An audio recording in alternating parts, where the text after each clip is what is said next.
Arjuna, it's not my day today. That's what I was wondering, Mataji, what's wrong? Suddenly I left. Yeah. Let's see if it's being broadcast on Facebook or not. Oh, okay. Showing the old one for me here.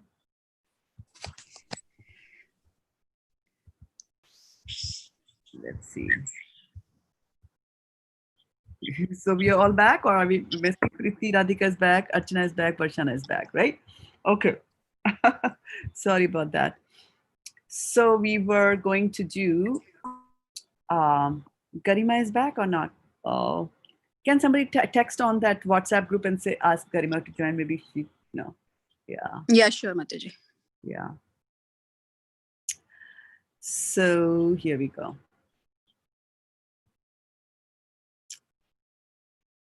Okay.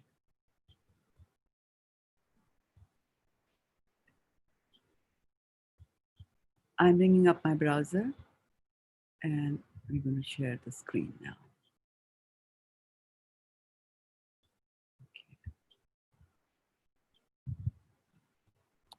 1.7.41, right?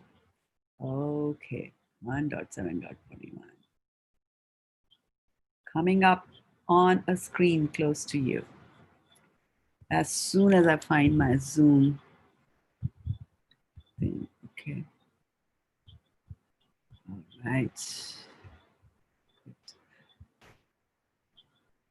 Now, Garima has joined us or not yet? Not yet? Okay. No, Mataji, not yet. Okay.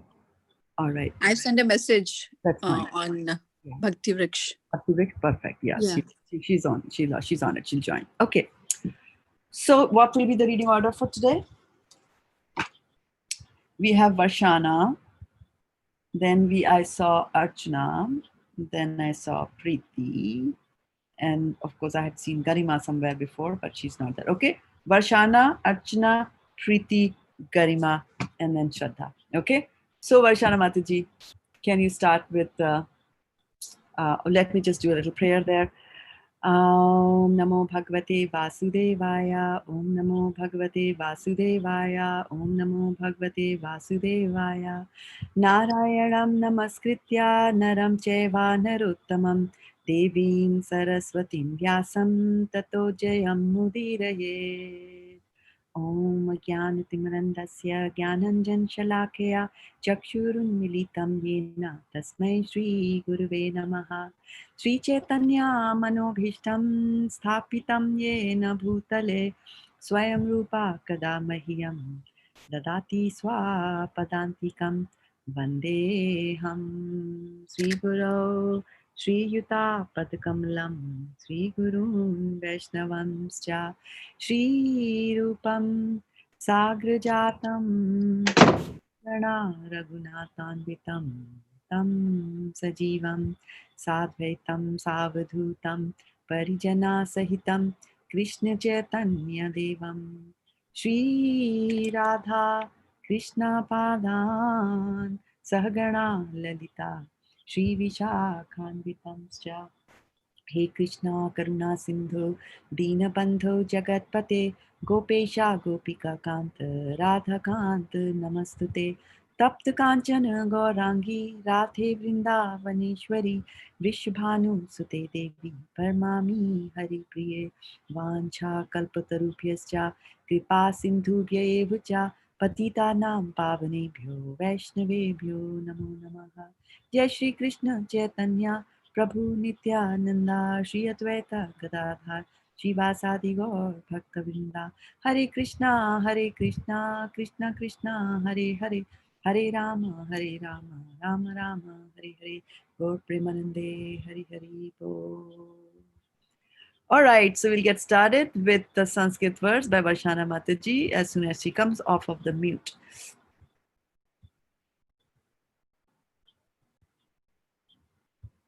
Varshana, come out of the mute, Mataji.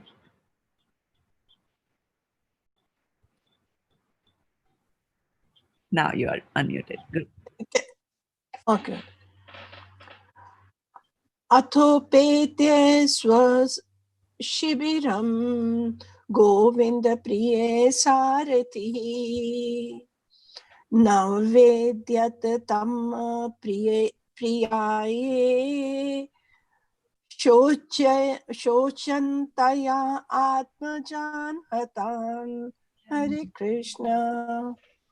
Alrighty. Who's next? After Varshana, we have Archana. Yeah. The Yes, synonym. Mataji. Yeah.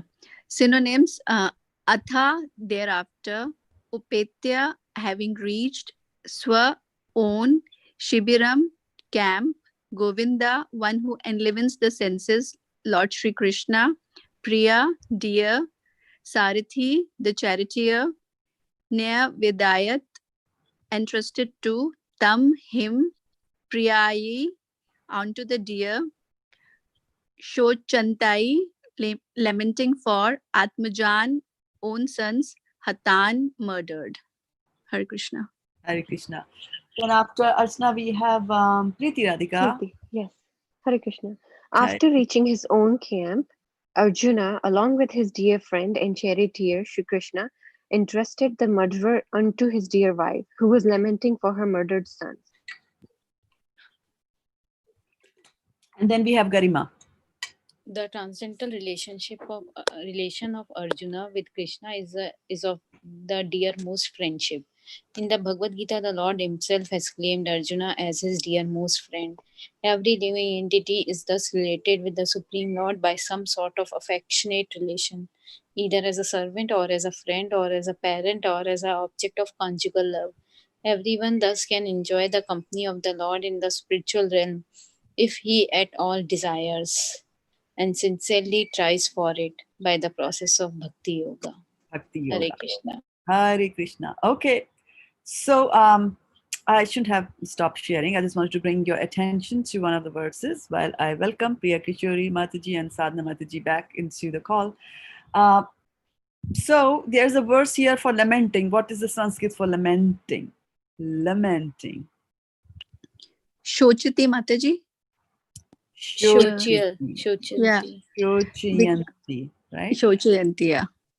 Okay. Am I sharing the screen with you all? Yes. Yes, Mataji. Okay, good. Yeah. So Shochyanti. Shochyanti. Now, we have been talking a lot about Shochyanti in the Bhagavad Gita, right? For many, many, many, many, many days. So what is Krishna recommending there about Shochyanti? He's No saying, need do not to. lament. Do not lament, right? And what do we see here? Again, same thing. You see the same thing again, right? The mother is lamenting. So we have to understand that Bhagavad Gita is Bhagavad Gita, and then Srimad Bhagavatam is telling you about the realities of life, right? And Bhagavad Gita is setting the standards on what your standard should be. Now, this whole Mahabharata and all the things, the politics, the family things and all that, they were enacted. It's a play, right? That Krishna brought his entourage, and they all played this nice little play for us, so that we who are there and who are following after that play will get some lessons from that, right? So Draupadi and all, they're all acting, they're high level devotees. So before we start thinking that oh, what is Devaki doing, what is our Draupadi doing, and she should not be lamenting and things like that. We have to remember that she is playing a role, right? And we have to understand that although we understand the philosophy and we say that we people should not be lamenting, Krishna says, in the beginning itself, when he starts to preach to Arjuna, he says, Ashochiyan anavashochastvam pragyavadam sabhashase gatasun agatasun cha nanushocanti panditaha. So he's saying that you are lamenting for what is not worthy of lamenting, right? And those who are pandita, those who are learned people, they do not mourn for the living or for the dead, both of them. So here we find Draupadi is lamenting. So we have to understand this thing, that yes, people will lament. Not everybody is that level. Not everybody is Atma, self-realized soul, Atma Tattva Jnani, like that. So they will be lamenting. So our situation and our approach towards them should not be that when they are lamenting, that we start telling them that you are the soul, you're not the body. Your sons were also soul, not the body. It doesn't matter if they died, they got a younger body and things like that. We don't tell them like that, right? So that's one thing that I wanted to point out. What other things came to your mind from there? What we read today? That everyone has a relationship with Krishna and we have to desire it and practice it through Bhakti Yoga. Right. And what are the kinds of relationships that we can have with Krishna? Conjugal love. Mm-hmm. As a friend, as a conjugal lover, Mm-hmm. as a servant, and one more, I guess. Vatsalya. I'm missing. Yeah, as a parent, right? Thank you, Yes, Garima something Mataji. like that, right? Okay. Yeah. So bhaktas typically go for the friendship, the vatsalya like that, and conjugal like that. So, and dasya. Hare Krishna, Mataji, some music behind is I don't know whose is that, but some music is going on continuously. That's a bonus. Okay. Because I don't hear the music at all. Yeah, even I don't hear it. So Varshana Mataji has Varshana divine Mataji, ears. but that is divine music, only you can hear. She's on mute. Okay. Not divine. we can't hear it. Okay, that's your phone company is giving you extra bonus, you know. With the phone conversation, you get some music. Okay.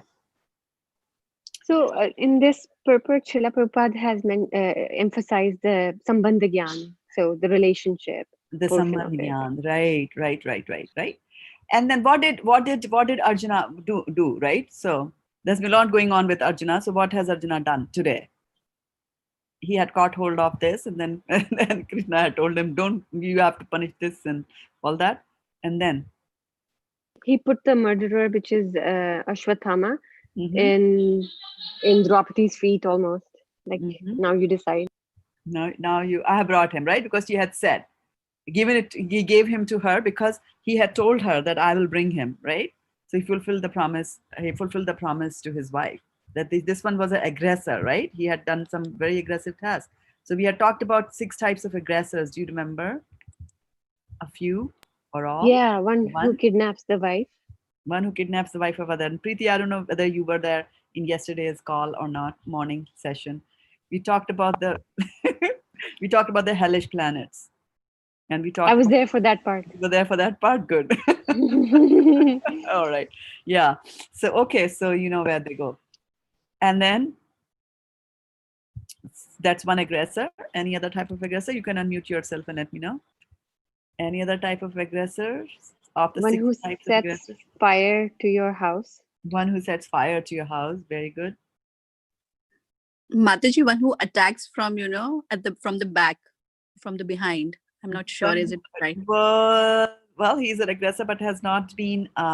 He has not done that. Not necessarily from behind. Anybody who attacks with deadly weapons is an aggressor, right?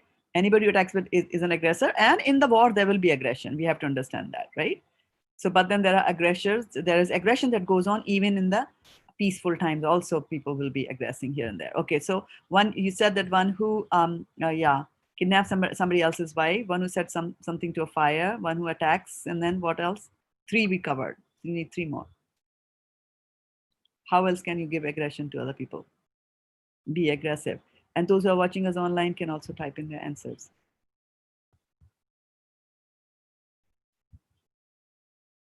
How about giving poison?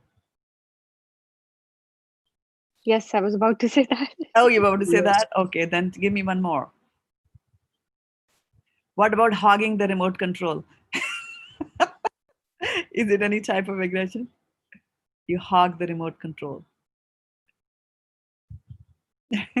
Somebody who takes another person's land, right? Grabbing somebody's land. Now, do people grab other people's lands? How do they? Yes. Which is a very classic example of grabbing somebody's land. People try to do it all the time. Agricultural field, they just take the land without a deed or something like that. They just occupy it. Okay, that's how they do that, right? Another very common example of even, like in order to go and forcibly occupy somebody's land, you have to be some sort of a gunda, right? Some sort of a rascal, as Prabhupada would say. But even sophisticated people do that, grabbing other person's land. Taking somebody's authority, Mataji. No, land. I'm talking about land only, right? How about when people make a fence? Say that. Taking somebody else's, like you say, in politicians normally do it, Mataji, taking somebody else's Territory. Salespeople also do that. Yeah. And what about when you are building a fence around your house and there's a boundary that separates your land from your neighbors, right? What do? We slowly move it like 6 inches to that side. Yes. Make the fence over there. So sophisticated people also do that. So there are aggressors, and then of course the one who takes away your riches is also an aggressor. So there are different kinds of aggressors, and we have been talking about that. They should be punished. They should be punished, and we talked about that punishment is actually a deterrent. I mean, from doing wrong things. I mean, if a person is very strong, then they will abstain for that, right? But if they can't, and how and for what and where will they abstain? For that, we said that there is shastra, right? The scriptures are there to tell them what is right and what is wrong. And then we also said that but then there are some who are not that strong, and for them there is the shastra, right? The weapons are there to give them punishment, like that, right? But then we also talked about that there should be some sort of a balance between forgiveness and a punishment. And of course, in the Bhagavad Gita, we are reading about how it is sometimes it's your duty to punish, especially if you're a Kshatriya. You're in an administrative thing. You cannot just be pally-pally with the aggressor like that. So there's some very interesting, incidents from the Bhagavatam, which I just wanted to bring to your mind, to your attention. And we have been talking a lot about Bharat, right? King Bharat. And when it comes to attachment and things like that. Now, I'm going to start sharing the screen. And whose turn is it to read? Who read last? Everybody got a chance? I read, Mataji. You read, Preeti, Archana, everybody read. Okay, so we are back to Varshana Mataji again. And I'm going to share this screen here with you. And we are actually going to talk about 2 verses later of King Bharat. So King Bharat, we know, was attached to a deer. Okay, so that's one life. And then the next life, what does he become? A deer. A deer, right? And then after that, in the next life, then he is born in the family of a Brahmana as Jad Bharat. So King Bharat was king. So you see, the original King Bharat was meditating in the forest. He was doing devotional service to the Lord, but he was unsuccessful transcendentalist. Right, but he was at a very high caliber. He was at the bhava stage of devotional service, but he was unsuccessful. So you see, he is born in the family of a Brahmana, right? But then yam vapi smaran bhavam tajyate ante kalayuram, because he was thinking about a deer, he had to take birth in a family of a deer. So that's a very powerful rule, that whatever you think about at the time of your death, then that body you will get, like that. So then he is born as a Jad Bharat in the family, and I would like you to read. Varshana Mataji, I'm going to share the screen here with you. It's all yours. Please read us, tell us what happened there. Are you able to see it? Yes, Mataji. The supreme character of Jad Bharat. In this chapter, Bharat Maharaj's attainment of the body of a Brahmana is described. In this body. He remained like one dull, deaf and dumb, so much as that when he was brought before the goddess of Kali to be killed as a sacrifice, he never protested but remained silent. After having given up the body of a deer, he took birth in the womb of a youngest wife of a Brahmana. In this life, he could also remember the activities of his past life, and in order to avoid the influence of the society, he remained like a deaf and dumb person. He was very careful not to fall down again. He did not mix with anyone who was not a devotee. This process could be adopted by every devotee as advised by Shri Chaitanya Mahaprabhu, Asatya Sangatyaga, a Vaishnava Achara. One should strictly avoid the company of a non-devotee, even though they may be family members. Hare Krishna Mataji. The next person can read it. When Bharat Maharaj was in the body of a Brahmana, the people in the neighborhood thought of him as a crazy, dull fellow, but within he was always chanting and remembering Vasudev, the Supreme Personality of Godhead. Although his father wanted to give him an education and purify him as a Brahmana by offering him the sacred thread, he remained in such a way that his father and mother could understand that he was crazy and not interested in the reformatory method. Nonetheless, he remained fully Krishna conscious, even without undergoing such official ceremonies. Due to his silence, some people who were no better than animals began to tease him in many ways, but he tolerated this. After the death of his father and mother, his stepmother and stepbrothers began to treat him very poorly. They would give him the most condemned food, but still he did not mind. He remained completely absorbed in Krishna consciousness. He was ordered by his stepbrothers and mother to guard a paddy field one night.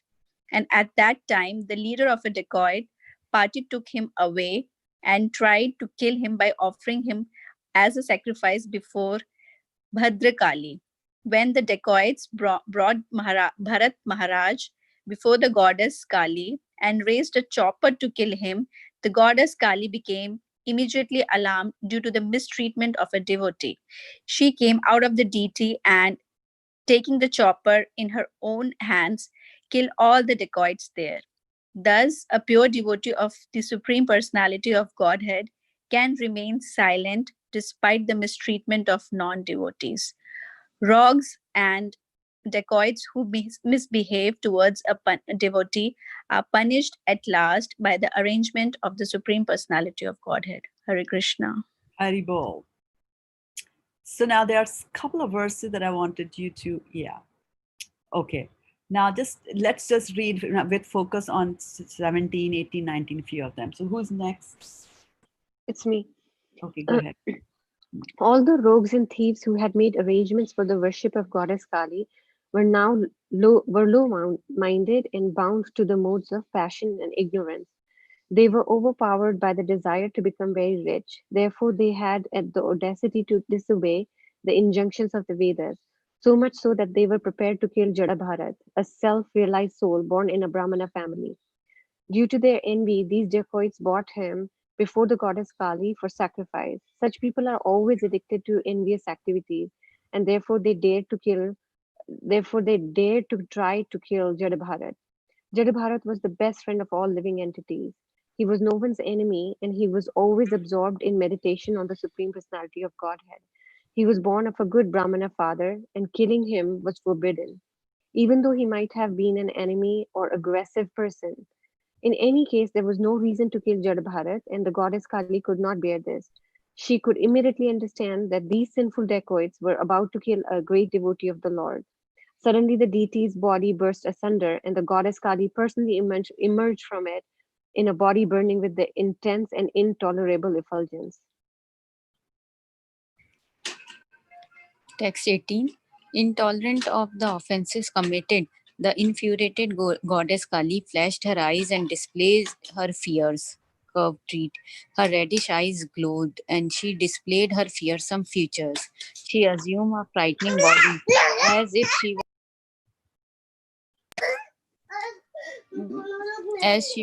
were prepared to destroy. Leaping violently from the altar, she immediately decapitated all the rogues and thieves with the very sword and which they had intended to kill Jarad Bharat.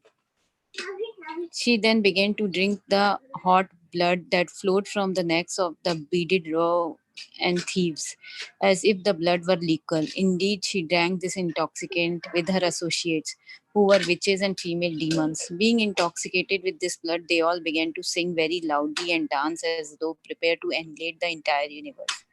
At the same time, they began to play with the heads of the rogues and thieves, tossing them about as if they were balls. When an envious person commits an offense before a great personality, he is always punished in the way mentioned above. Okay, next. Varshana again, 20. We'll read. 20.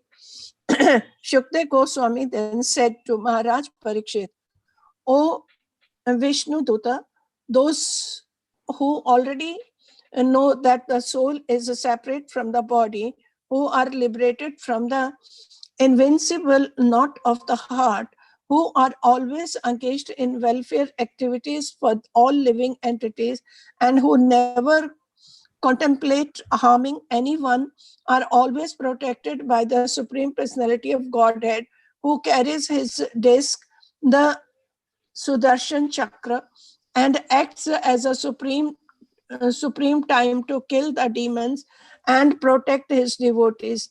The devotees always take shelter at the lotus feet of the Lord. Therefore, at all times, even if threatened by the uh, uh, decapitation, Yes, they remain unagitated. For them, this is not at all wonderful. Hare wonderful. Krishna.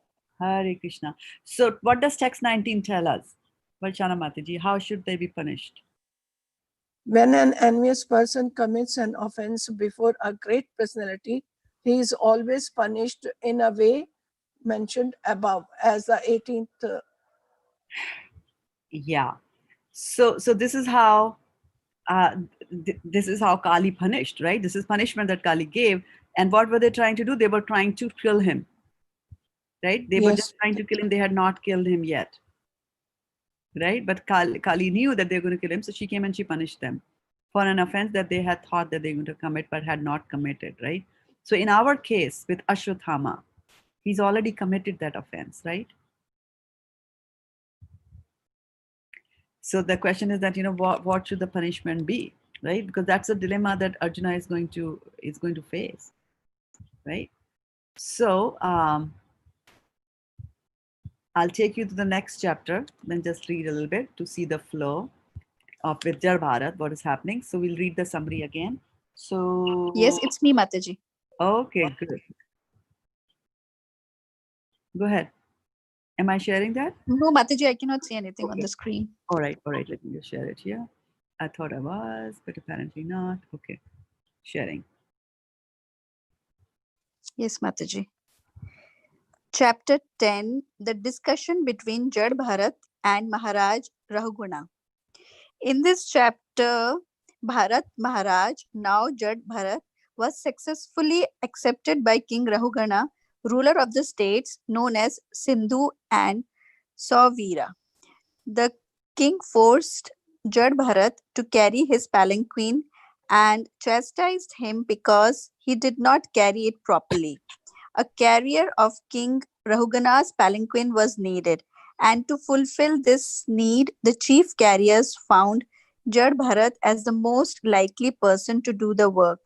He was therefore forced to carry the palanquin. Jad Bharat, however, did not protest this proud order, but humbly accepted the job and carried the palanquin. While carrying it, however, he was very careful to see that he did not step on an ant, and whenever he saw one, he would stop until the ant had passed. Because of this, he could not keep pace with the other carriers. The king within the palanquin became very disturbed and chastised Jad Bharat and with filthy language. But Jad Bharat, being completely freed from the bodily conception, did not protest. He proceeded carrying the palanquin. When he continued as before, the king threatened him with punishment, and being threatened by the king, Jad Bharat began to talk. He protested against the filthy language used by the king when the king chastised him. And the king, hearing the instructions of Jad Bharat, was awakened to his real knowledge. When he came to his consciousness, he understood that he had offended a great, learned, and saintly person. At the same time, he was very humbly and respectfully prayed to Jad Bharat. He now wanted to understand the deep meaning of the philosophical words used by Jad Bharat. And with great sincerity, he begged his pardon. He admitted that if one offends the lotus feet of a pure devotee, he is certainly punished by the trident of Lord Shiva. Hare Krishna. Hare Krishna. So you see the poor Bharat, Jal Bharat, he's out of Kali and now he gets caught by the king. And the king was very, very sarcastic in the beginning, when Jal Bharat was walking like that, and he says, "Oh, I think because you're very tired, that's why you're not able to carry the palanquin. Oh, because you're old. Oh, because you're very thin." Because of, he says very sarcastically, and then Jal Bharat doesn't say anything, and then he further goes and starts threatening him for punishment. And then there's some more conversation that happens there. So there's a particular verse from this chapter, from 5:10, and which is number 13. So let me just bring that up for you. And okay, 5:10:13. Yeah, can you see? Yes, Mataji. Okay, and whose turn? This is Mataji. Okay, Preeti Radhika. Yes. Okay. Unmata matta jadavat swasamstham gatasya me vira chikitsitena artha kiyan bhavata shikshitena stabdha pramatyasya cha pesha.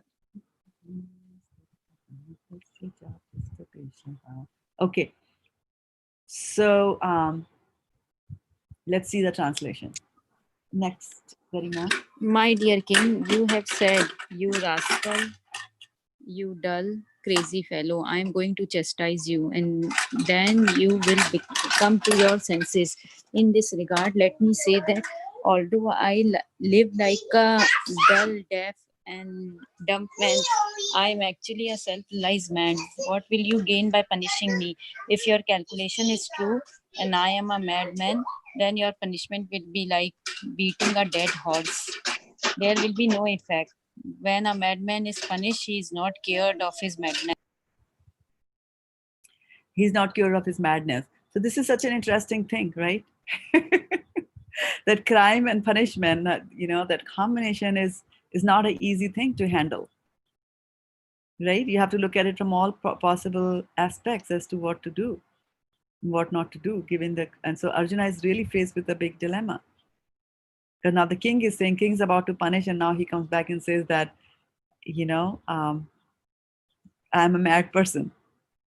You can't punish me. So the punishment has to have some effect. The punishment has to be given in such a way that it should have some effect on the person to whom the punishment is being meted out, right?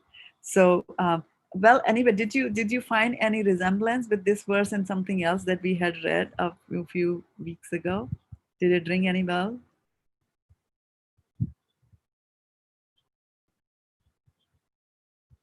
Archana, does it ring any bells? Oh, Mataji, yes. Mattam pramattam unmattam. Exactly. Right. So just for your, it was just five verses ago. So it was first canto, 7th chapter, verse number 36. Okay, and whose turn is it to read now? Mataji, Hare Krishna Mataji. Mataji, I have a question in this only. I mean, what we are reading right now about Jad Bharat and Maharaj Rahugana. I just wanted to know what this Jad Bharat Maharaj, he said to King Rahugana, which made him realize what he did was wrong, why he used that filthy language and all. So what are the things he said so that he became awakened? Okay, I'm doing something really wrong to this, self-realized soul. So that part I didn't get. Yeah, so so like I was saying, that when he used the filthy language, he was talking very sarcastically to him. And some of the things that he said was, number one, that, you cannot do this because we have walked a very long distance. That was one. Second was that you have walked for a very long time, right? That was second one. Then the third one was, oh, you're having trouble carrying me because you are old, and then you are fatigued, right? You are because you have walked for a long distance for a long time, you are fatigued, and then because you're old, and because you are, and that was the language he was using, and because you are weak. Although Jar Bharat had a very nice body, you can see in the previous chapter, they took him to be offered to goddess Kali because they wanted a perfect body, and he looked very nice and healthy, young man. He was young also. So so these were the things that Maharaj Rahugana said to him. And in response to that, he says that whatever you're saying is wrong. And he gives the explanation. And the explanation that he's giving is that, you are saying that you are fatigued, but I am a soul. A soul will never get fatigued. The symptom of fatigue, like perspiration is there, muscles have become taut and things like that. They've got to do with the body. So for everything that he said, he was bringing in the concept that, I am a soul. Like you're saying, oh, you are old. So then his indication was that the Atma, never grows old, right? Doesn't go old, cannot be cut to pieces, cannot be moistened. We read Yeah. the Bhagavatam Gita, right? So he brings in that aspect from there. And then Atma doesn't get any old. And then when he says, oh, you're very thin. So, or, but he was stout. And he's saying, again, you're pointing towards my body. So when he sees somebody like that, so fearlessly replying, and then the king realizes that, oh, this person is saying something like that, and he falls at his feet. And then they discuss for 3 more chapters on, Okay. the Jiva soul, how it comes into the material world, how it gets entangled. And they give a very nice, he gives analogies, right? So the analogy that he gives is that this material world is like a forest. This material world is like a forest, and the jiva soul is like a merchant who goes to collect. Let me just mute everybody because I'm hearing too many noises. And so this material world is like a forest. And so when a merchant goes into a forest, then there are a lot of obstacles, or a lot of difficulties he faces, and the difficulties can come from various angles, right? For example, you go to the forest, so there could be some creepers over there, and you can get entangled in the creepers, right? Or there could be ferocious animals, and they might kill you, right? Or there could be thieves and robbers who can come and snatch away whatever the things that you have in your life. There could be some insects that will be making some like a how a cricket makes a very sharp noise. So he will find insects like that making that. So there's a whole big list of 20-30 items he gives. Like while he's walking in the forest, he can fall into a hole, or while he's walking in the forest, he'll be troubled by monkeys. Then also while he's walking there, he might jump, but he's chased by a tiger, and he'll jump into a river thinking, I'll get rid of the tiger, but the river is a shallow river, so he breaks his bones and things like this. He gives a very nice analogy. And basically what he's trying to say is that the creeper is an entanglement. So he's saying that is, in your mature life, you get entangled with the family members, and these animals who are making weird kinds of noises are people who insult you. Lion actually is a lion and elephant. They are time and ultimate death, like that. There were some more animals that they talked about, and they were income tax collectors and government officials and all that. So it's a very nice list. He goes and explains that further. So it's very nice analogy and a very nice philosophy that gets discussed. Okay, wow, Mataji. Sounds very interesting. It's very Can you interesting. just, Very deep. yeah, it sounds really interesting to me. And Mataji, can you just tell me which verses are these, so that I can just, read the whole analogy which we are giving? Analogies come in chapter 13 and 14. Okay. Okay, Mataji. Yeah. Okay, thank you so much, Mataji. Yeah, so there's something in your headset that the moment you move that headset, we hear a very piercing sound, like a cricket. Okay, so whose turn is it to read? Garima had read, right? Who had read last? Then mine, Mataji. Okay, then go ahead. Okay. This was it was just a verse, nothing to do with our thing, but or maybe, but and yes, but I just wanted to bring it because it's such a musical sounding verse that it's good to recite it. So Varshana, you're lucky. Mataji, I can't see the screen. Yeah, nobody can see because I'm not shared it. All right, here you go. Can you now? Pramattam unmattam suptam balam istriyam jadam prapannam viratham bhitam na ripumahante dharmavita. All right. Hare Krishna. Translation, very good. Archana? A person who knows the principles of religion does not kill an enemy who is careless, intoxicated, insane, asleep, afraid, or devoid of his chariot. Nor does he kill a boy, a woman, a foolish creature, or a surrendered soul. Hare Krishna. Hare Krishna, right? So I'll stop here because this is kind of like, putting all the facts out there on the table, right? So we talked about the aggressors, we talked about what Ashtama should not have done. We also saw that kind of punishments which was meted out to the dacoits by Kali. And then, of course, we have Jar Bharat who's talking about what punishment can do or cannot do in this situation. And we'll go and we'll continue to read in the next session that we have on Bhagavatam. Now, tomorrow's class that we have on Bhakti Vriksh, I was thinking that for the Sunday and Saturday and Sunday, we should continue to be on our old pattern, whatever pattern that we had, right?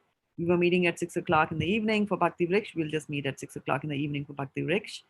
And because otherwise it'll become too late in the night and it'll be difficult for people to start in the morning on that day for those who are here. And so we will start Saturday and Sunday like that. And I'll ask Khyati Mataji to announce for tomorrow. And then for other days, which is Monday and Tuesday, Thursday and Friday, right? Monday and Tuesday, Thursday and Friday, I'm saying that we can do from 6:30 onwards, which will be fair for everybody on like those on the East Coast and things like that. And we'll just play it by the ear and we'll see how it goes, how that's working, not working. Are there any other ways that we can do or not do? So Fridays we'll continue to have Bhagavatam, Saturdays we'll continue to have Bhakti Vriksh, and other days we will have, as usual, we'll have Bhagavad Gita, right? Except for on the weekdays, instead of in the morning, Bhagavad Gita will happen in the evening, like that. Hare Krishna, Mataji. Hare Krishna. My heartiest congratulations to you, Mataji. Yesterday only I just saw your, Facebook broadcast of Bhagavad Gita. So when I was watching it, I got to know you got a new job. So my heartiest congratulations. And I'm just thinking that you might be able to join us more often now. Yes, Mataji, for sure. Yeah, definitely. Yeah, I would love to join. Yeah, it will be difficult for those on the East Coast. Certainly difficult. Yeah. I don't know how to handle that. Yeah. Let me just get settled down a little bit in the job and then maybe I can do an afternoon session, lunchtime session for those on the East Coast and things like that. We'll just see. We'll just play by the ear like that. Okay. So any questions, reflections, or anything that you like from this call that you like are taking back home today?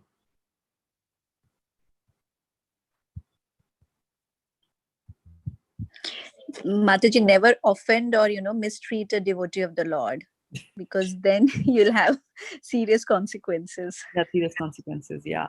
The interesting thing is that I always am reminded of when I came here to USA, because this is something that happens more here as compared to India from where I came, and then of course India also it's picking up, was that if there was a domestic quarrel, dispute, then if you dial 911, women would dial 911 and say, my husband is doing this and doing that. He's about to kill me or he's beating me. And then the police comes. And so now there's a case. And next the morning, the wife will think like, oh, why did I do that? Right? Why did I do that? I shouldn't have done that. It was just a dispute. He was not actually beating me or whatever, or maybe he was beating me. I'm fine with that. Whatever she might decide. And she might say, I want to take back my case. Right? then the state says that it's okay, you can take back your case. You don't want to fight your husband, that's fine. But the fact that he was beating you is now a case of the state against your husband. So same thing happens with the devotees also, right? You can be bad to them, and the devotees won't want to retaliate to you. But the supreme authority does not like that. He will take things in his hand, right? So it's not a Kramer versus Kramer now, like state versus Mr. Kramer. So Krishna takes things in his hand, or in this case, even, you don't even have to go to Krishna. Goddess Kali took care of that. Yeah, so we have to be careful. That's a good observation there. Hare Krishna, Ma. Hare Krishna. What I noticed was that that Jada Bharat, he appeared to be very dumb, foolish, doesn't respond to normal things and all that. So people were spitting at him and all that, right? And so you can't go by the cover of the book for in terms of devotees and think that, oh, he doesn't show up for the classes, or he doesn't look so devoted, so he's not devoted, because you may never know that in the night that devotee may be crying for Krishna. Yes, yes, very good observation. And also that Maharaj Bharat learned that from his experience, right? Because he was attached to a deer, and in the next life, by the mercy of the Lord, he remembers that his previous life, that because of being attached to a deer, he is now born as a deer. And so in the next life, when he's born in the Brahmana's family, he's surrounded by people who are non-devotees. Like you can see, his brothers and all were not devotees. They used to mistreat Bharat a lot after his father died. So they were non-devotees. And so it's right from the beginning itself, he had seen that. And then that's why he started behaving like a dull, deaf, and dumb person. And it's explained in the Bhagavatam. And his reason for doing that and to appear deaf and dumb was that if I start talking to them, I might get attached to them. After all, they're my brothers, like that. So he just, stayed like deaf and dumb. Let them do whatever I'm doing. I'll just keep quiet. I will just keep quiet. I will just keep quiet, like that. So yes, you never know who is a devotee. So a better rule would be that, don't be bad to anybody, because you don't know who is a devotee. Then just Yes, Mataji, I was about to say that, Mataji. Anybody from inside can be a devotee, yes, and outside, due to his circumstances, he may be, appearing as a different person. yes, It's yes. better to be careful while behaving with others. Yes. And sometimes, like in a family also, the spouses sometimes will say that, like I'm just giving an example, the wife is a devotee and the husband is not, and the husband insults the wife and things like that. And the wife must be like, oh, this non-devotee. But you never know, the husband might be a better devotee than you. And his insults are actually meant for your own purification and to help you learn how to tolerate. So I always say, karma and all that stuff, you have no idea from which angle it's coming back from you, who is the carrier of your karmic, who's the instrument of your karma and things like that. So that's why again and again I remind, api chet sudaracharo bhajte mam ananya bhak sadhureva samantavya samyak vyavasito hi saha shipram bhavati dharmatma shashvat shantim nigachyati kaunteya prati janehi name bhaktya pranashyati. Right? So if somebody is doing extremely bad things, still you to consider them to be Mahatma, because they are engaged in devotional service, and devotional service will purify them in due course of time. So yeah, like you said, you don't know, in the night they might be crying for Krishna. Yeah. Yes, Mataji. Very nice. You said. Yeah. Good. Very good. So should we call it a day here on this call? Are we all happy? And sorry about the super glitches and the series of glitches that happened today. This is Maya, material world. Whenever things can go wrong, they will go wrong. Can we have a look at Arjuna? Arjuna? Now he's shy. Good. Good. So if there's nothing more to say, then I will offer my obeisances to all of you. Vanchakalpatarubhyascha kripa sindhubhyevacha patitanam pavnebhyo vaishnavebhyo namo namaha. Gaur Premanande, Hari Hari Bol. Thank you so Have a much, fantastic Mataji. day. And tomorrow morning, Vaisheshika Prabhu is leading the Japa Circle on the ISKCON Valley channels. And in the evening, we will have a Bhakti Vriksha. And let's see what Arjuna is trying to say. Is he trying to tell us something? No, Mataji. Okay. All right. Have a fantastic day. See you again Hari Bol. tomorrow. Krishna, for those on the Facebook.